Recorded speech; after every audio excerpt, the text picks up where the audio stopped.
আজ গাড়ি দিয়ে সবকটারে দেবো উড়ে। ওই জন্য আমার না মেরে সাইড দিয়ে যাচ্ছিস ঘুরে। তার আগে তো টিমমেটকে পাঠিয়ে দিছি বহু দূরে ইয়া ভাববে। এ কুদ্দুস এখন দাদা বাসা তুই মর গা, আমি ভাগলাম। আমি ভাগলাম, তোরা এখন নিশ্চিন্তে থাক। বাড়ি তাড়াতাড়ি নামবো গো, গাড়ি ফুটাই দিছে। আরে নামতাছি, এত বড় গাড়ি ফুটালো কেমনে? এমনে। কি শান্তি। তাহলে এই নে ইয়া দে। আরে গোলালা মারা বাদ দুকে কি মার।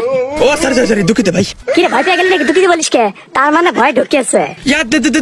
দুঃখিত তোরা বলিনি, বলছি ও আল রে। মার আমার পেছনে মার, আমি বারবার তোরাতে মার কি, আমার শিক্ষা দরকার। তোর যাইছে ইয়া দে। আমার ভয়ে সবকটা নিয়ে পালাইছি। এ মনে আছে একটু আগে যে মার দিলি? হ্যাঁ মনে আছে, কেন থাকবো না। তো কত টিমকে উড়িয়ে দেবো। তার আগে এই নে ইয়া দে। আমার নকে সাথে কি তোর টিমে শেষ। এখন সমস্যা নাই, আমার কাছে ইনজেকশন আছে। এই হ্যাঁ রে, তোদের কি মৃত্যু নাই রে? ইয়া দে। না আমাদের মৃত্যু নাই, এই আরামসে রিভাইভ হ। এবার কি করবি? এবার তো তোকে মারতেই হবে। ও তুই আবার আইছস? তুই শেষ তো ফাটাকে পরে।